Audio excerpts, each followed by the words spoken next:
സ്നേഹം, ദിവ്യസ്നേഹം, സ്നേഹം, ദിവ്യസ്നേഹം. യേശു കർത്താവിനെ കുറിച്ച് അറിയണമെന്ന് ആഗ്രഹമുള്ള ആളുകൾ ഹല്ലേലൂയ പറയൂ. യേശുവിനെ നിങ്ങൾക്ക് കാണണമെന്നുണ്ടെങ്കിൽ വലിയ പർവ്വതം കയറണമെന്നോ മല കയറിപ്പോകണമെന്നോ എന്നുള്ളതായ ഒരു ആവശ്യവും ഇല്ല. യേശുക്രിസ്തുവിനെ കുറിച്ച് അറിയണമെന്നുണ്ടെങ്കിൽ അവൻ്റെ വചനം വായിക്കണം. അതുകൊണ്ടാണ് വീണ്ടും വീണ്ടും പറയുന്നത്, നിങ്ങൾ എല്ലാ ദിവസവും വചനം വായിക്കുക. മനസ്സിലായാലും മനസ്സിലായില്ലെങ്കിലും നിങ്ങൾ വായിക്കുക. വായിക്കുന്ന സമയത്ത് നിങ്ങൾക്ക് മനസ്സിലായില്ലെങ്കിലും നിങ്ങളത് നിർത്താതെ വായിക്കുക. നിങ്ങൾക്ക് മീൻകറി ഇഷ്ടമാണോ? മീൻ കൂട്ടുമോ? മീനെക്കുറിച്ച് നോക്കുകയാണെങ്കിൽ, നല്ല നല്ല മീനിൻ്റെ കാര്യം നോക്കുകയാണെങ്കിൽ ഏറ്റവും കൂടുതൽ രുചിയുള്ള മീന് മുള്ളുള്ള മീനാണ്. നിങ്ങൾ കഴിക്കുമ്പോൾ ആ മുള്ള് തടസ്സമായിട്ട് വന്നാൽ നിങ്ങൾ എന്താണ് ചെയ്യുന്നത്? അതെടുത്ത് മാറ്റിവെക്കുമോ? അതോ എന്തിനാണ് ഈ മുള്ളിങ്ങനെ വെച്ചേക്കുന്നത്? ദൈവം എന്തിനു വെച്ചു? മമ്മി, എന്തിനാണ് മുള്ള ഇങ്ങനെ ദൈവം വെച്ചേക്കുന്നത്? എങ്ങനെയാണ്, എവിടെ നിന്നാണ് മീനിൻ്റെ ഉള്ളിലേക്ക് ഈ മുള്ള് വരാനിടയായത് എന്ന് ചിന്തിച്ചിരിക്കുകയാണെങ്കിൽ കഴിക്കുമോ? എന്തു ചെയ്യും? മുള്ളെടുത്ത് മാറ്റിവെച്ചിട്ട് രുചികരമായ മത്സ്യം കഴിക്കും. അതുപോലെ വേദപുസ്തകം വായിക്കുമ്പോഴും ചില പദങ്ങൾ മുള്ളുപോലെ നിങ്ങൾക്ക് മനസ്സിലാവുകയില്ല, ചില സന്ദർഭങ്ങൾ മനസ്സിലാവുകയില്ല. മനസ്സിലാകാത്തപ്പോൾ അത് മാറ്റിവെച്ചിട്ട് ബാക്കിയുള്ളത് വായിച്ചു മുൻപോട്ട് പോയാൽ ബൈബിളിൽ ഉള്ളതായ സംശയങ്ങൾക്ക് ബൈബിളിൽ തന്നെ അതിൻ്റെ മറുപടിയുണ്ട്. നിങ്ങൾ വായിച്ചുകൊണ്ട് മുൻപോട്ട് പോയാൽ മറ്റൊരു ഭാഗത്ത് ചെല്ലുമ്പോൾ നിങ്ങൾക്ക് മുൻപ് വന്നതായ ചോദ്യത്തിന് മറുപടി ലഭിക്കും. അതുകൊണ്ട് നിങ്ങൾ വായിച്ചുകൊണ്ട് പോവുക. പുതിയ നിയമം, പഴയ നിയമം. നിങ്ങൾ ആദ്യമായി ബൈബിൾ വായിക്കുകയാണെങ്കിൽ നിങ്ങൾക്ക് മനസ്സിലാകുന്നില്ല എങ്കിൽ സങ്കീർത്തനങ്ങൾ വായിക്കുക. സങ്കീർത്തനം എല്ലാവർക്കും മനസ്സിലാകും. നിങ്ങൾക്ക് പ്രാർത്ഥിക്കുവാൻ അറിയില്ല എങ്കിൽ സങ്കീർത്തനം വായിക്കുന്ന സമയത്ത് പ്രാർത്ഥിക്കുവാൻ നിങ്ങൾക്ക് പഠിക്കാം. കാരണം സങ്കീർത്തനത്തിൽ മുഴുവൻ പ്രാർത്ഥനകളാണ്. ദാവീദ് ഒരു പ്രാർത്ഥന സങ്കീർത്തനമായി എഴുതിയിരിക്കുന്നു. ബൈബിൾ നിങ്ങൾ വായിക്കുമ്പോൾ സങ്കീർത്തനം വായിക്കുന്ന സമയത്ത് സങ്കീർത്തനത്തിന്റെ ഈ ആദ്യ ഭാഗങ്ങളിൽ പലവിധമായ സംശയങ്ങൾ കാണാൻ കഴിയും. എൻ്റെ ആയുഷ്കാലം എത്രയാണ്, എൻ്റെ ദിനങ്ങൾ എത്രയാണ് എന്ന് പറഞ്ഞ് ആരംഭിച്ചിട്ട് എൻ്റെ ആയുഷ്കാലം ഇത്രയാണെന്ന് പറഞ്ഞിട്ട് അവൻ തന്നെ ഉത്തരം കണ്ടെത്തും. അതിന്റെ അർത്ഥം എന്താണ്? പ്രാർത്ഥന ചെയ്തതിന് മറുപടി അവന് ലഭിക്കുവാനിടയായി. അതുകൊണ്ട് എല്ലാ കാര്യത്തിനും എൻ മനമേ വിഷാദിച്ച് ഉള്ളിൽ ഞെരങ്ങുന്നത് എന്ത്? നിന്റെ ദൈവത്തിൽ പ്രത്യാശ വയ്ക്കുക, അവിടെ തന്നെ മറുപടിയുണ്ട്. അതുകൊണ്ട് പ്രാർത്ഥിക്കണമെന്നുണ്ടെങ്കിൽ സങ്കീർത്തനങ്ങൾ നാം വായിച്ചാൽ 51 സങ്കീർത്തനം വായിക്കുമ്പോൾ, എൻ്റെ പാപത്തിൽ നിന്നും എന്നെ ശുദ്ധീകരിക്കണമേ, നിന്റെ സന്നിധിയിൽ നിന്ന് എന്നെ തള്ളിക്കളയരുതേ, നിന്റെ പരിശുദ്ധാത്മാവിനെ എന്നിൽ നിന്ന്. അങ്ങനെയാണ്, പ്രാർത്ഥനയാണത്. അതുകൊണ്ട് പ്രാർത്ഥിക്കാൻ അറിയില്ല എന്ന് പറയുന്നവർ ബൈബിൾ വായിച്ചിട്ട് പ്രാർത്ഥിക്കുകയാണെങ്കിൽ ദൈവഹിത പ്രകാരമായുള്ളതായ പ്രാർത്ഥന പഠിക്കുവാൻ കഴിയും. സദൃശവാക്യങ്ങൾ വായിക്കുക. എത്ര സദൃശവാക്യങ്ങളുണ്ട് സദൃശവാക്യങ്ങളുടെ പുസ്തകത്തിൽ? 31. മാസം എത്ര ദിവസമുണ്ട്? ചില മാസങ്ങൾക്ക് 30, ചില മാസങ്ങൾക്ക് 31 ഉണ്ട്. അപ്പോൾ ഓരോ ദിവസവും ഓരോ അധ്യായം വെച്ച് വായിക്കാൻ കഴിയും. കറിയിൽ ഉപ്പ് ഇടുന്നത് പോലെ നിങ്ങൾ കറിയിൽ ഉപ്പിടാറുണ്ടോ? ഇല്ലയോ? ഉപ്പില്ലാത്ത കറിക്ക് ഒരു രുചിയും കാണില്ല. എന്താണ് ഉപ്പില്ല എങ്കിൽ? എത്ര നല്ലവണ്ണം നിങ്ങൾ കറി ഉണ്ടാക്കിയാലും, എത്ര നല്ല പച്ചക്കറികൾ വഴറ്റി ഏതൊക്കെ രീതിയിൽ ചെയ്താലും ഉപ്പില്ല എങ്കിൽ അതിന് യാതൊരു രുചിയും കാണില്ല. അത് കഴിക്കുവാൻ തോന്നുമോ? ഇല്ല. അതുപോലെ ഓരോ ദിവസവും ഓരോ സദൃശവാക്യങ്ങൾ വായിക്കുക. അത് ജീവിതത്തിൽ ഉപ്പിനെ പോലെ രുചി വരുത്തും. സങ്കീർത്തനങ്ങൾ വായിച്ചാൽ പ്രാർത്ഥന പഠിക്കാം. സദൃശവാക്യങ്ങൾ വായിച്ചാൽ ജ്ഞാനം ലഭിക്കും. യേശുക്രിസ്തുവിനെ കുറിച്ച് പഠിക്കണമെന്നുണ്ടെങ്കിൽ മത്തായി, മർക്കോസ്, ലൂക്കോസ്, യോഹന്നാന്റെ സുവിശേഷങ്ങൾ പഠിക്കുക. യേശുക്രിസ്തു എപ്പോഴാണ് ജനിച്ചത്? എങ്ങനെയാണ് ജനിച്ചത്? എങ്ങനെയാണ് വളർന്നത്? ഏതൊക്കെ സന്ദർഭത്തിൽ ഏതൊക്കെ രീതിയിൽ പ്രവർത്തിച്ചു? ശത്രുക്കളെ എങ്ങനെയാണ് സ്നേഹിച്ചത്? മാതാപിതാക്കളെ എങ്ങനെ ബഹുമാനിച്ചു? അധികാരികളെ എങ്ങനെ സ്നേഹിച്ചു? എന്തൊക്കെയായിരുന്നു അവന്റെ പ്രവർത്തനങ്ങൾ? എന്തൊക്കെയായിരുന്നു അവന്റെ ഉപദേശങ്ങൾ? അവൻ ഈ ലോകത്തിലേക്ക് എന്തിനാണ് വന്നത്? അവൻ എന്താണ് ചെയ്തത്? എങ്ങനെയാണ് ക്രൂശിൽ മരിച്ചത്? എന്തുകൊണ്ടാണ് അവൻ മരിച്ചത്? എന്തിനു വേണ്ടിയാണ് അന്യായമായി ന്യായം വിധിച്ചത്? അവൻ ക്രൂശിൽ മരിച്ചതിന്റെ ഉദ്ദേശം എന്തായിരുന്നു? മരണശേഷം എന്തു സംഭവിച്ചു? അവനെ എവിടെയാണ് പിന്നീട് അടയ്ക്കത്? എങ്ങനെയാണ് അവൻ 3-ാം ദിവസം ഉയർത്തെഴുന്നേറ്റത്? ഉയർപ്പിന് ശേഷം എവിടെയൊക്കെ അവൻ പോയി? ആരെയൊക്കെ പോയി കണ്ടു? എങ്ങനെയാണ് അവൻ കയറിപ്പോയത്? എന്നുള്ളത് എല്ലാ ചോദ്യങ്ങൾക്കും മറുപടി എവിടെയുണ്ട്? ആ സുവിശേഷത്തിലുണ്ട്. ആ സുവിശേഷങ്ങൾ വായിക്കുക. കർത്താവായ യേശുക്രിസ്തുവിനെ വിശ്വസിക്കണമെന്നുണ്ടെങ്കിൽ എന്തു ചെയ്യണം എന്നറിയണമെങ്കിൽ അപ്പോസ്തല പ്രവൃത്തികൾ വായിക്കുക. യജമാനന്മാരെ, രക്ഷിക്കപ്പെടണമെങ്കിൽ ഞങ്ങൾ എന്താണ് ചെയ്യേണ്ടത്? എന്താണ്? മാനസാന്തരപ്പെട്ട് പാപക്ഷമ പ്രാപിച്ച് സ്നാനപ്പെടുക. എല്ലാം അവിടെ പറയുന്നുണ്ട്. സ്നാനപ്പെട്ട ആളുകൾ എന്തു ചെയ്യണം? വീട്ടിൽ കിടന്ന് ഉറങ്ങേണ്ടതല്ല, ദൈവത്തിന്റെ ആലയത്തിൽ പോകണം, ദൈവമക്കളുമായിട്ട് കൂട്ടായ്മ ആചരിക്കണം, കർത്താവിന്റെ തിരുമേശയിൽ നിന്ന് ഭാഗവാക്കാകണം, കർത്താവിന്റെ വരവിനു വേണ്ടി കാത്തിരുന്നുകൊണ്ട് വിശ്വാസത്തില് ആത്മീയ ജീവിതത്തിൽ വളരേണ്ടതാണ്. അതുകൊണ്ട് വേദപുസ്തകം ക്രമമായി വായിക്കുന്ന സമയത്ത് ഒരു കൊച്ചു കുട്ടി ജനിച്ചിട്ട് എങ്ങനെയാണ് പതിയെ പതിയെ വളരുന്നത്, വളർന്നൊരു വലിയ കുട്ടിയാകുന്നത്? നാം കർത്താവിൽ വിശ്വസിക്കുന്നതല്ല വലിയ കാര്യം. കർത്താവിൽ നാം വിശ്വസിക്കുമ്പോൾ വീണ്ടും ജനിക്കുകയാണ്. ഒരു കൊച്ചുകുട്ടി ജനിച്ചു. ഒരു സ്ത്രീ കുട്ടിയെ 9 മാസം ചുമന്നിട്ട് പ്രസവിച്ചതിന് ശേഷം എന്റെ ജോലി കഴിഞ്ഞുപോയി എന്ന് പറഞ്ഞാൽ തീരുമോ? കാര്യങ്ങൾ കഴിയുമോ? ഇല്ല, പിന്നെയാണ് കാര്യങ്ങൾ കിടക്കുന്നത്. ആ കുഞ്ഞിനെ എടുക്കണം, കുഞ്ഞിനെ ശുദ്ധിയാക്കണം, കുഞ്ഞിന്റെ കാര്യങ്ങൾ നോക്കണം, ആഹാരം കൊടുക്കണം, അതിനെ വളർത്തിക്കൊണ്ടുവരണം, വളർത്തി വലുതാക്കിയെടുക്കണം. ഒരു വ്യക്തി യേശുവിന്റെ സ്വരൂപത്തിലേക്ക് വരണമെന്നുണ്ടെങ്കിൽ അതിനാണ് ദൈവം നമുക്ക് ദൈവദാസന്മാരെ തന്നിരിക്കുന്നത്, ദൈവത്തിന്റെ ആലയത്തെ തന്നിരിക്കുന്നത്, ദൈവവചനം തന്നിരിക്കുന്നത്. ഏറ്റവും പ്രധാനമായി പരിശുദ്ധാത്മാവെന്ന സഹായിയെ, കാര്യസ്ഥനെ നമുക്കവൻ തന്നിരിക്കുന്നു. ആത്മീയ ജീവിതത്തിൽ നമുക്ക് വളർച്ച ഉണ്ടാകണമെന്നുണ്ടെങ്കിൽ ദൈവവുമായിട്ട് കൂട്ടായ്മ ആചരിക്കണം. ദൈവവുമായി കൂട്ടായ്മ ആചരിക്കുന്നതായ സമയത്ത് നാം വിശുദ്ധീകരിക്കപ്പെടുന്നത് എങ്ങനെയാണെന്ന് അറിയണമെങ്കിൽ ബാക്കിയുള്ള അധ്യായങ്ങൾ നാം വായിക്കണം. അങ്ങനെ നാം വളർന്നുകൊണ്ടിരിക്കുമ്പോൾ LKG-യിലും UKG-യിലും ഒക്കെ ABCD പഠിപ്പിക്കും. എന്നാൽ മെഡിക്കൽ കോളേജിൽ പഠിക്കുവാൻ ജോയിൻ ചെയ്ത ഒരു വ്യക്തിയെ, ഒരു എഞ്ചിനീയറിംഗ് കോളേജിൽ പഠിക്കുന്ന വ്യക്തിയെ എന്താണ് പഠിപ്പിക്കുന്നത്? ഫണ്ടമെന്റൽസ് എന്തൊക്കെയാണ്? സയൻസ് എന്ന് പറഞ്ഞാൽ എന്താണ്? യഥാർത്ഥത്തിൽ മനുഷ്യനെ എങ്ങനെയാണ് ദൈവം സൃഷ്ടിക്കുവാനിടയായത്? അവൻ എന്തെല്ലാം അവയവങ്ങളുണ്ട്? ഏത് അവയവങ്ങൾ ഏതെല്ലാം രോഗങ്ങൾ ഉണ്ടാകും? ഇതെല്ലാം വിശദമായി പഠിക്കുവാൻ ഏകദേശം 5 വർഷത്തോളം മെഡിക്കൽ കോളേജിൽ പഠിക്കുവാൻ ഇടയാകും. പഴയ നിയമത്തിലെ ഉൽപ്പത്തി പുസ്തകവും, പുറപ്പാട് പുസ്തകവും, ലേവ്യ പുസ്തകവും, സംഖ്യാപുസ്തകവും, ആവർത്തന പുസ്തകവും, ഈ 5 പുസ്തകങ്ങളും മോശയാണ് എഴുതിയത്. 40 രാവും 40 പകലും ഉപവാസമിരുന്ന് പ്രാർത്ഥിക്കുന്ന സമയത്ത് ഒരാൾ ഇപ്രകാരം ചോദിച്ചു, മോശയുടെ ജനനത്തെക്കുറിച്ച് പുറപ്പാട് പുസ്തകത്തിൽ പറയുന്നു, പിന്നെ എങ്ങനെയാണ് ഉൽപ്പത്തി പുസ്തകം എഴുതിയതെന്ന്. എന്താണ് മോശ എഴുതിയെന്ന് പറയുമ്പോൾ മോശയോട് ദൈവം പറഞ്ഞിട്ട് എഴുതിപ്പിച്ചതാണ്. മോശയും അതുപോലെ വേദപുസ്തകം എഴുതിയതായ ആളുകളെക്കുറിച്ച് നോക്കുമ്പോൾ അവരെല്ലാവരും തന്നെ പരിശുദ്ധാത്മാവിന്റെ പ്രേരണയാൽ എഴുതപ്പെട്ടതായ ആളുകളാണ്. ഒരു പത്രം ഒരു ദിവസം വായിച്ചു കഴിഞ്ഞാൽ പിന്നെ പിറ്റേ ദിവസം നമുക്ക് അതിൻ്റെ ആവശ്യമില്ല. അതിൻ്റെ കാര്യമുണ്ടോ? വീണ്ടും വായിക്കുമോ? പത്രം നമ്മൾ വീണ്ടും വായിക്കുമോ? നാം ആർക്കെങ്കിലും വിറ്റുകളയാനിടയാകും. എന്നാൽ വേദപുസ്തകം എത്ര തവണ നാം വായിച്ചാലും വീണ്ടും വീണ്ടും വായിക്കണമെന്നുള്ള, ഞാൻ 57 വർഷം കൊണ്ട് ബൈബിൾ വായിക്കുകയാണ്. എത്ര വർഷമായിട്ടാണ്? ഇപ്പോഴും പുതിയ പുതിയ വിഷയങ്ങൾ ദൈവം എന്നെ പഠിപ്പിച്ചുകൊണ്ടേ ഇരിക്കുന്നു. ഇപ്പോഴും പുതിയ പുതിയ പ്രസംഗങ്ങൾ ദൈവം എനിക്ക് നൽകുന്നു. എത്ര തവണ വായിച്ചാലും പരിശുദ്ധാത്മാവായ ദൈവം, ആഴമായ സത്യങ്ങൾ നിറഞ്ഞതായിരിക്കുന്ന ദൈവത്തിന്റെ വചനത്തെ ഓരോരോ സമയത്ത് ആവശ്യമായ വ്യക്തികൾക്ക് ആവശ്യമായ സന്ദർഭത്തിൽ കൊടുക്കുവാൻ ദൈവം എന്നെ ഉപയോഗിക്കുന്നു. അവർക്കാവശ്യമായ മുന്നറിയിപ്പും ഉപദേശങ്ങളുമെല്ലാം പരിശുദ്ധാത്മാവ് കൊടുക്കുന്നു. അതുകൊണ്ട് നിങ്ങൾക്ക് വിശ്വാസത്തിൽ ഉറച്ചു നിൽക്കണമെങ്കിൽ നിങ്ങൾ പ്രാർത്ഥിക്കണം, അതുപോലെ ബൈബിൾ വായിക്കണം. സാധു സുന്ദർ സിംഗ് ഇപ്രകാരം പറഞ്ഞു, ഒരു വ്യക്തി, ഒരു വിശ്വാസി ആത്മീയമായി ഉന്നത രീതിയിലേക്ക് എത്തണമെന്നുണ്ടെങ്കിൽ പ്രാർത്ഥനയും വചനധ്യാനവും എന്നുള്ള 2 ചിറകുകൾ ഉണ്ടായിരിക്കണം. ഒരു പക്ഷിക്ക് പറക്കണമെങ്കിൽ 1 ചിറക് മതിയാവുമോ? ചില ആളുകളാണെങ്കിൽ ബൈബിൾ വായിക്കും, പ്രാർത്ഥിക്കില്ല. ചിലരാണെങ്കിൽ പ്രാർത്ഥന ചെയ്യും, ബൈബിൾ വായിക്കില്ല.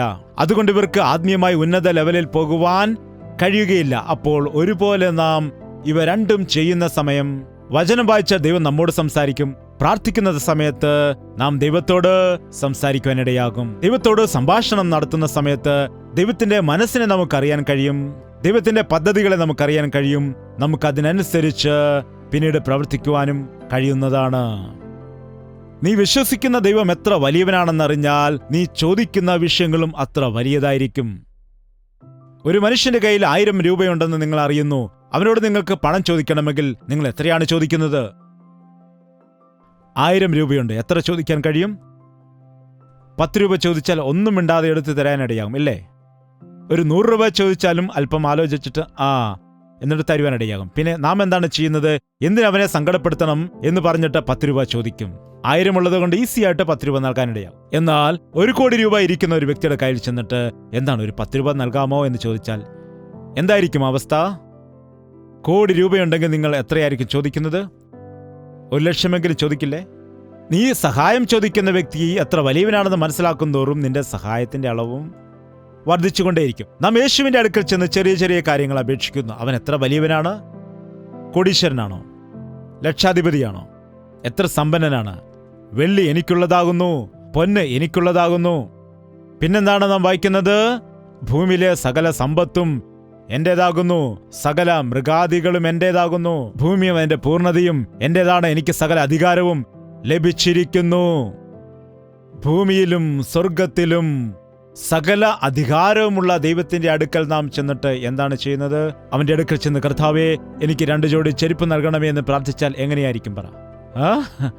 എന്താണ്? നിന്റെ ദൈവം എത്ര ഉന്നതനാണെന്ന് നീ മനസ്സിലാക്കിയാൽ നീയും വലിയവനായി മാറും. നിന്റെ ദൈവം വലിയവനാണ് എങ്കിൽ, നിന്റെ പിതാവ് സർവ്വസമ്പന്നനാണെങ്കിൽ നീ ആരായിരിക്കും? പറ. ആരായിരിക്കും? നിന്റെ അപ്പൻ ഭിക്ഷക്കാരനാണെങ്കിൽ നീ ആരായിരിക്കും?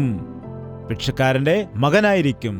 നിന്റെ പിതാവ് ലക്ഷപ്രഭുവാണെങ്കിൽ നീ ആരായിരിക്കും? അവൻ ലക്ഷപ്രഭുവിന്റെ മകനാണ് കേട്ടോ എന്ന് ആളുകൾ പറയും. എന്താണ്? നിന്റെ ദൈവം വലിയവനായിരിക്കുമ്പോൾ നീ അവന്റെ മകനായിട്ട് വലിയവനായി ജീവിക്കാൻ കഴിയും. അനുഗ്രഹത്തോടെ ജീവിക്കും. വൻകാര്യങ്ങളെ ചോദിക്കും. നിന്റെ ജീവിതത്തിൽ ഓരോ ചെറിയ ആവശ്യങ്ങൾക്ക്, ചെറിയ ചെറിയ കാര്യങ്ങൾക്ക് നീ കരയുകയേ ഇല്ല. എന്താണ്? ലക്ഷപ്രഭുവിന്റെ മകൻ 10 രൂപയ്ക്ക് വേണ്ടി കരയാറുണ്ടോ? കരയുമോ? കരയില്ല. അതുകൊണ്ട് നിങ്ങൾ ബൈബിൾ വായിക്കൂ. ദൈവം എത്ര വലിയവനാണെന്ന് മനസ്സിലാക്കണമെങ്കിൽ പറയുക, കർത്താവ് എന്റെ ഹൃദയദൃഷ്ടി പ്രകാശിപ്പിക്കണം. നമ്മുടെ കണ്ണുകൾ കൊണ്ട് കർത്താവിനെ കാണാൻ കഴിയില്ല. കാരണം കർത്താവ് ആത്മസ്വരൂപനാണ്. അവൻ പറഞ്ഞു, സ്വർഗമെന്റെ സിംഹാസനവും ഭൂമി എന്റെ പാദപീഠവുമാകുന്നു. നിങ്ങൾ എനിക്ക് വസിക്കുവാൻ പണിയുന്ന ദേവാലയം ഏതുവിധം? അവൻ ദേവാലയത്തിൽ വസിക്കുന്നവനല്ല. അവൻ മലമുകളിൽ വസിക്കുന്നവനല്ല. ഭൂമിയെ മുഴുവൻ അവൻ നോക്കുന്ന സമയത്ത് ചപ്പാത്തി പലക കണ്ടിട്ടില്ലേ? ചപ്പാത്തി ഉണ്ടാക്കുന്ന പലക കണ്ടിട്ടില്ലേ? ഭൂമി മുഴുവനും നോക്കുമ്പോൾ അവൻ അങ്ങനെയാണ് തോന്നുന്നത്. ഇത്ര വലിയ കർത്താവിനെക്കുറിച്ച് അറിയുവാൻ, അവന്റെ ശ്രേഷ്ഠതയെ വിവരിക്കുവാൻ നമ്മുടെ വാക്കുകൾക്ക് കഴിയുകയില്ല. എന്നാൽ ദൈവം നമ്മെ അങ്ങനെ ആക്കിയിട്ടില്ല. നമുക്ക് നേരിൽ കണ്ട് സംസാരിക്കത്തക്ക രീതിയിലാണ് നമ്മെ അവൻ സൃഷ്ടിച്ചിരിക്കുന്നത്. എന്നാൽ ആദാമും ഹവ്വായും പാപം ചെയ്തത് നിമിത്തമായി ദൈവം കൊടുത്തതായ തേജസ് നഷ്ടപ്പെടുത്തുവാനിടയായി. അവിശ്വാസികളുടെ ഹൃദയത്തിൽ ഈ ലോകത്തിന്റെ അധികാരിയായിരിക്കുന്ന പിശാച് അന്ധത കൊടുക്കുവാനിടയായി. കണ്ണുകാണാത്ത അന്ധന്മാർ ഇടയ്ക്ക് വെച്ച് കാഴ്ച നഷ്ടപ്പെട്ടവരാണെങ്കിൽ കുറേയൊക്കെ കാര്യങ്ങൾ മനസ്സിലാക്കാൻ കഴിയും. എന്നാൽ ജന്മന അന്ധരാണെങ്കിൽ അവർക്ക് എന്തെങ്കിലും മനസ്സിലാകുമോ? പറയൂ. ഒരു അന്ധനായ കുട്ടി കഥ പറയാൻ വേണ്ടി മറ്റൊരു കുട്ടിയെ പ്രേരിപ്പിച്ചുകൊണ്ടിരുന്നു. അപ്പോൾ പറഞ്ഞു, എന്താണ് പറയേണ്ടത്? ഒരിടത്തൊരിടത്തൊരു ഹംസം ഉണ്ടായിരുന്നു. അപ്പോൾ അന്ധനായ പയ്യൻ ചോദിച്ചു, ഹംസം എന്താണെന്ന് അവൻ അറിയില്ലല്ലോ. ഹംസം എന്ന് പറഞ്ഞാൽ എന്താണ്? ഹംസത്തെ കാണാൻ നല്ല രസമാണ്, നല്ല വെളുത്തിരിക്കും, നല്ല വെള്ളയായിരിക്കും. വെളുത്തിരിക്കുകയാണെന്ന് പറഞ്ഞാൽ എന്താണെന്ന് ചോദിച്ചു. ഇവനോട് എങ്ങനെ പറഞ്ഞ് മനസ്സിലാക്കണം എനിക്കറിയില്ല. അതുകൊണ്ട് വെള്ളപൂശിയ ഭിത്തി നീ കണ്ടിട്ടില്ലേ? അങ്ങനെയായിരിക്കുമെന്ന് പറഞ്ഞു. വെള്ളയടിച്ചതായ ഭിത്തി എങ്ങനെയായിരിക്കുമെന്ന് ചോദിച്ചു. ഇവന് പിന്നീട് എന്ത് പറയണമെന്ന് അറിയാൻ കഴിയാതെ അവനെ ഭിത്തിയുടെ അടുക്കൽ കൊണ്ടിരുത്തി. ഭിത്തിയുടെ അടുക്കലിരുന്ന് അവൻ കൈകൊണ്ട് ഇങ്ങനെ തൊട്ട് നോക്കിയിട്ട് ഇപ്പോൾ മനസ്സിലായെന്ന് പറഞ്ഞു. എന്താണ് മനസ്സിലായത്? എന്താണ് മനസ്സിലായത്? ഈ കാലത്ത് യേശുക്രിസ്തുവിനെ കുറിച്ച് ആളുകൾ പല രീതിയിൽ വിമർശിക്കാറുണ്ട്, പല രീതിയിൽ സംസാരിക്കാറുണ്ട്. യേശുക്രിസ്തുവിനെ കുറിച്ച് നീ എങ്ങനെയാണ് മനസ്സിലാക്കുന്നത്? നിന്റെ ഹൃദയദൃഷ്ടി പ്രകാശിച്ചിട്ടില്ല. അവനിൽ ഉള്ളതായ മഹത്വത്തെ മനുഷ്യൻ കാണുന്നത് പോലെ കാണുന്നതല്ല. മഹത്വമുള്ളതായ ദൈവത്തെ നിന്റെ ഹൃദയമാണ് കാണേണ്ടത്. നിന്റെ ഹൃദയദൃഷ്ടി പ്രകാശിക്കേണ്ടതാണ്. നോക്കൂ, 2 കൊരിന്ത്യർക്ക് എഴുതിയ ലേഖനം 4-ാം അധ്യായം അതിന്റെ 4-ാം വാക്യം വായി. ദൈവപ്രതിമയായ ക്രിസ്തുവിന്റെ തേജസ്സുള്ള സുവിശേഷത്തിന്റെ പ്രകാശനം ശോഭിക്കാതിരിപ്പാൻ ഈ ലോകത്തിന്റെ, ശ്രദ്ധിക്കൂ, പ്രകാശനം ശോഭിക്കാതിരിപ്പാൻ ഈ ലോകത്തിന്റെ ദൈവം അവിശ്വാസികളുടെ മനസ്സ് കുരുടാക്കി കളഞ്ഞു. ദൈവത്തിന്റെ തേജസ്സുള്ളതായ ക്രിസ്തുവിന്റെ സുവിശേഷത്തെ, അതിന്റെ പ്രകാശം അവർക്ക് ശോഭിക്കാതിരിപ്പാൻ എന്താണ്? ഈ ലോകത്തിലെ ദൈവം അവിശ്വാസികളായ ആളുകളുടെ മനസ്സ് കുരുടാക്കി കളഞ്ഞിരിക്കുന്നു. അപ്പോൾ എങ്ങനെയാണ്? നമുക്ക് മനസ്സിലാകില്ല, ദൈവത്തിന്റെ കാര്യങ്ങൾ മനസ്സിലാകില്ല. ദൈവത്തിന്റെ നന്മകൾ മനസ്സിലാകില്ല. സദൃശവാക്യങ്ങൾ 4-ാം അധ്യായം 25-ാമത്തെ വാക്യം വായിക്കൂ.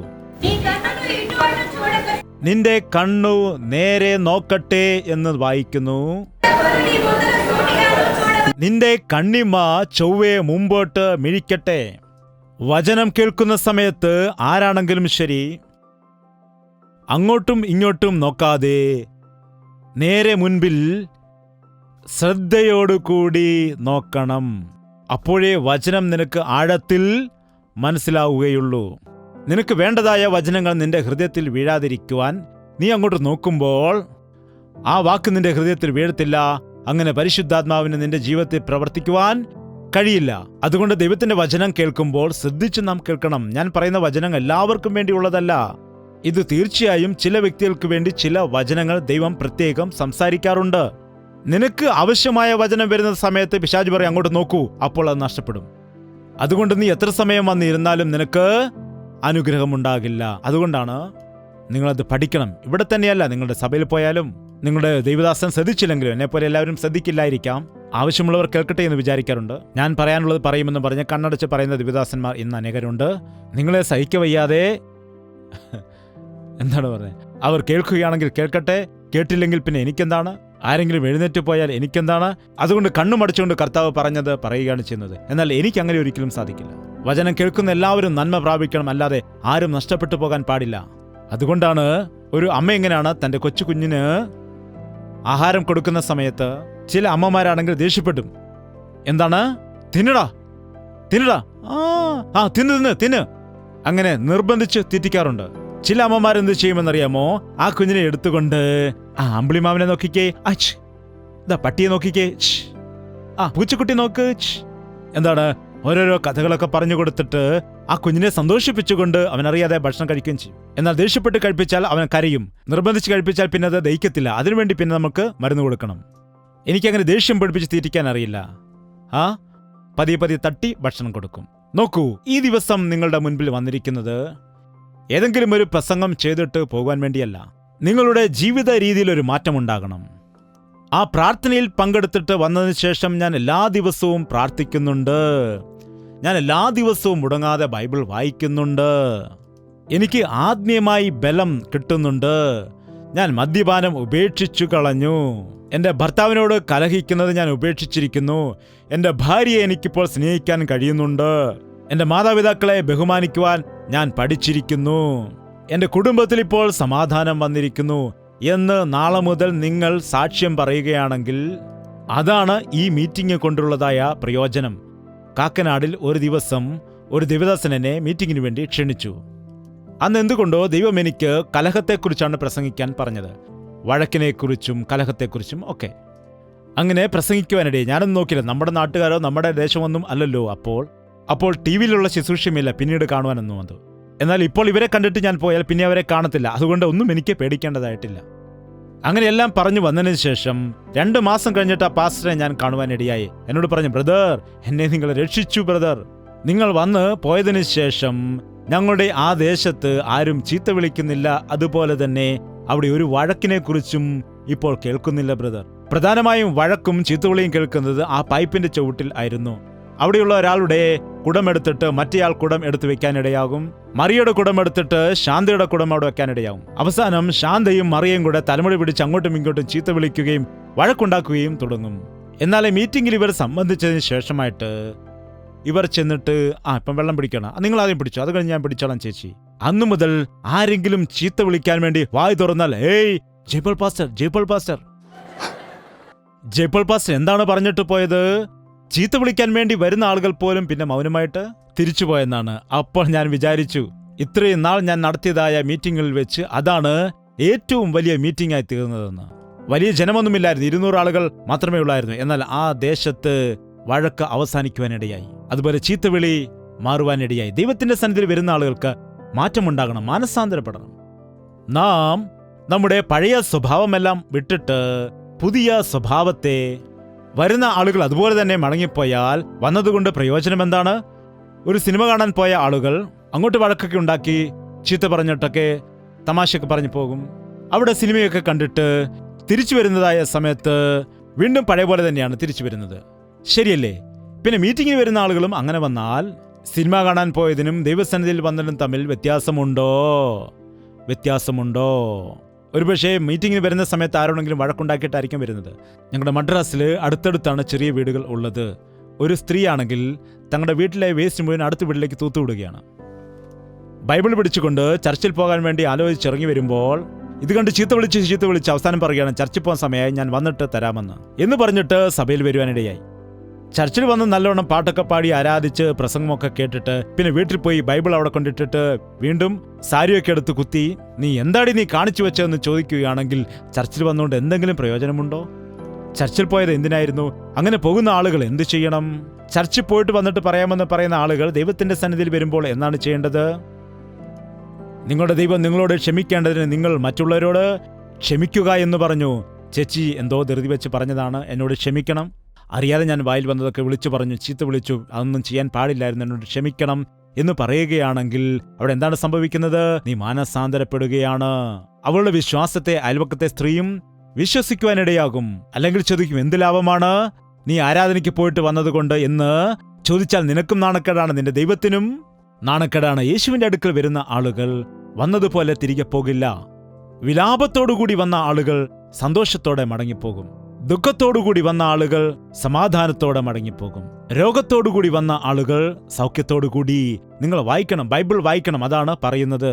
യേശുക്രിസ്തുവിന്റെ അടുക്കലേക്ക് പല വിധത്തിലുള്ള രോഗത്തോടുകൂടി പല വിധത്തിലുള്ളതായ പ്രശ്നങ്ങളുമായിട്ട് വന്ന ആളുകൾ എല്ലാം തന്നെ സമാധാനത്തോടുകൂടി കർത്താവ് പറഞ്ഞു, മകളെ സമാധാനത്തോടുകൂടി പോകൂ, കടന്നു പോകൂ, നീ ആഗ്രഹിച്ചതുപോലെ തന്നെ നിനക്ക് സംഭവിക്കട്ടെ. കർത്താവേ, എന്റെ മകളെ ഭൂതം ബാധിച്ചിരിക്കുന്നു, എന്റെ മകളോട് കരുണ കാണിക്കണമേ എന്ന് പറഞ്ഞപ്പോൾ കർത്താവ് അവരുടെ മുഖം നോക്കിയില്ല. നിനക്ക് വേണ്ടിയല്ല, ഞാൻ ഇസ്രായേൽ മക്കൾക്ക് വേണ്ടിയാണ് വന്നത്. അവളപ്പോൾ കരഞ്ഞ് തിരിച്ചുപോയാൽ ആർക്കായിരുന്നു നഷ്ടം? കർത്താവേ, കർത്താവേ, എന്നോട് കരുണ കാണിക്കണമേ. മക്കളുടെ അപ്പം എടുത്ത് നായ്ക്കുട്ടികൾക്ക് കൊടുക്കില്ല എന്ന് പറഞ്ഞു. അപ്പോൾ പറഞ്ഞു, നായ്ക്കുട്ടികളും അപ്പം നുറുക്കിക്കൊണ്ടാണല്ലോ ജീവിക്കുന്നത്. എന്നവൾ കരഞ്ഞപേക്ഷിച്ചപ്പോൾ പറഞ്ഞു, നിന്റെ വിശ്വാസം വലിയതാകുന്നു, നീ പറഞ്ഞതുപോലെ തന്നെ നടക്കുമാറാകട്ടെ എന്ന് പറഞ്ഞു. അപ്പോൾ ആ സ്ത്രീ വേഗത്തിൽ വീട്ടിലേക്ക് ഓടി. വീട്ടിൽ ചെന്നപ്പോൾ അവളുടെ മകൾ സൗഖ്യമായി കണ്ടു. എപ്പോഴാണോ സൗഖ്യം പ്രാപിച്ചത് എന്ന് യഥാർത്ഥമായി അന്വേഷിച്ചപ്പോൾ മനസ്സിലായി, യേശുക്രിസ്തു പറഞ്ഞ ആ സമയത്തു തന്നെ സൗഖ്യം പ്രാപിച്ചുവെന്ന്. വിശ്വാസത്തോടുകൂടി വന്ന ആളുകൾ ദൈവത്തിന്റെ പക്കൽ നിന്ന് മറുപടി പ്രാപിക്കും. എഴുന്നേറ്റ് നിൽക്കാൻ നമുക്ക് പ്രാർത്ഥിക്കാം. നീ ഇവിടേക്ക് വന്നത് വെറുതെയല്ല. ഇന്ന് നിന്നെ അവൻ അനുഗ്രഹിച്ച് ഇവിടെ നിന്ന് അയക്കും. നിന്റെ ജീവിതത്തിൽ നന്മ ചെയ്തുകൊണ്ട് അവൻ നിന്നെ അയക്കും. കഴിഞ്ഞ കാലത്ത് സംഭവിച്ച കഷ്ടവും നഷ്ടവും ഇനി നിന്നെ വേട്ടയാടില്ല. കഴിഞ്ഞ കാലത്ത് അനുഭവിച്ചതായ ദുഃഖങ്ങൾ നിനക്കിനി വരില്ല. നിന്റെ ജീവിതം ഒരു മരുഭൂമിയല്ല. നിന്റെ ജീവിതം പ്രശ്നത്താൽ മുഖരിതം അല്ല. നീ ദൈവത്തിന്റെ കരങ്ങളിലാണ് ഇരിക്കുന്നത്. നീ അനുഗ്രഹിക്കപ്പെടാൻ പോകുന്നു. നിന്റെ ജീവിതത്തിൽ നന്മയുണ്ടാകും.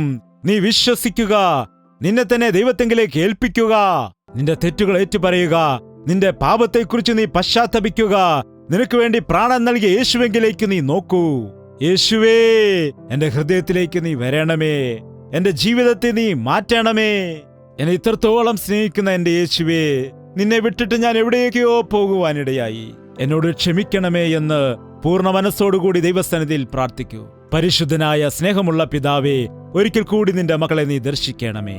ഇവിടെയായിരിക്കുന്ന എല്ലാ മക്കളുടെയും ഹൃദയത്തെ അറിയുന്നതായ കർത്താവേ, ഏതു ഹൃദയമാണ് ദുഃഖത്താൽ വിങ്ങുന്നത്? ഏതു ഹൃദയത്തിലാണ് നെടുവീർപ്പുള്ളത്? ആരുടെ ഹൃദയത്തിലാണ് വേദനയുള്ളത്? ആരാണ് കണ്ണുനീരോടുകൂടി നിന്നോട് നിലവിളിക്കുന്നത്? നീ കാണുകയും കേൾക്കുകയും ചെയ്യുന്ന ദൈവമായതുകൊണ്ട്, ഞങ്ങളുടെ കണ്ണുനീർ തുടയ്ക്കുകയും ഞങ്ങളെ ആശ്വസിപ്പിക്കുകയും ചെയ്യുന്ന ദൈവമായതുകൊണ്ട്, ഈ ദിവസം ഞങ്ങളുടെ ജീവിതത്തിൽ അത്ഭുതം നീ ചെയ്യണമേ. ഈ സന്ദേശം കേട്ട് കഴിയുമ്പോൾ ആരും പൂർവ്വസ്ഥിതിയിൽ തന്നെ ആയിരിക്കുവാൻ പാടില്ല. എന്റെ കർത്താവ് എന്നെ ദർശിക്കാനിടയായി. എന്റെ കർത്താവ് എനിക്ക് സൗഖ്യം നൽകി. എന്റെ കർത്താവ് എനിക്ക് സമാധാനം നൽകി. എന്റെ കർത്താവ് എന്റെ ഭവനത്തിലേക്ക് വരുമെന്ന് പറഞ്ഞു എന്ന വിശ്വാസത്തോടുകൂടി ഇവിടെ നിന്ന് കടന്നു പോകുവാൻ എല്ലാവരെയും സഹായിക്കണമേ. ഞങ്ങൾ അനുഭവിച്ച കഷ്ടത മതി കർത്താവേ. ഞങ്ങൾ അനുഭവിച്ച ദുഃഖങ്ങൾ മതി കർത്താവേ. ലോകത്തിൽ ആശ്രയിച്ചത് മതി കർത്താവേ. മനുഷ്യനിൽ ഞങ്ങൾ ആശ്രയിച്ചു തകർന്നുപോയി, അത് മതിയാക്കുന്നു. നീ മാത്രം മതി ദൈവമേ. നീ മാത്രം മതി ആശ്രയം. നിനക്ക് വേണ്ടി എന്റെ ജീവിതത്തെ ഞാൻ സമർപ്പിക്കുകയാണ് എന്ന് പറഞ്ഞ ആരൊക്കെയാണോ സമർപ്പിച്ച് പ്രാർത്ഥിക്കുന്നത്, അങ്ങനെയുള്ളവരെ നീ അംഗീകരിക്കണമേ കർത്താവേ. നിന്റെ അത്ഭുതങ്ങൾ ഈ ദിവസം മുതൽ ഞങ്ങളുടെ ജീവിതത്തിൽ നടക്കണം. ഞങ്ങളുടെ കുടുംബത്തിൽ നടക്കണം. കടന്നു വന്നിരിക്കുന്നതായ എല്ലാ മക്കളും അനുഗ്രഹത്തോടെ കടന്നു പോകുവാനിടയാകണം. നസറേന യേശുക്രിസ്തുവിന്റെ നാമത്തിൽ എല്ലാവിധമായ അന്യായ ബന്ധനങ്ങളെയും ശാസിച്ച് ഭത്സിച്ചകറ്റുന്നു. സകലവിധമായ രോഗങ്ങളെയും സൗഖ്യമാക്കണമേ കർത്താവേ. എല്ലാ കഠിന ഹൃദയങ്ങളെയും ഇന്ന് നീ അലിയിക്കുമാറാകണമേ ദൈവമേ. നുറുക്കപ്പെട്ട മനസ്സുമായി ഇവിടെ നിന്ന് കടന്നു പോകുവാൻ ഞങ്ങളെ സഹായിക്കണമേ. യേശുക്രിസ്തുവിന്റെ നാമത്തിൽ അപേക്ഷിക്കുന്നു പിതാവേ. ആമേൻ, ആമേൻ, ആമേൻ. യേശുവേ, യേശുവേ, യേശുവേ, യേശുവേ, യേശുവേ, യേശുവേ, യേശുവേ, യേശുവേ. നിന്നെ നിന്നെ എന്നും ഞാൻ സേവിക്കും. നീ മാത്രം രാജാവെന്നും. നിന്നെ നിന്നെ എന്നും ഞാൻ സേവിക്കും. നീ മാത്രം രാജാവെന്നും. യേശുവേ, യേശുവേ, യേശുവേ, യേശുവേ, യേശുവേ, യേശുവേ, യേശുവേ, യേശുവേ, യേശുവേ, യേശുവേ, യേശുവേ.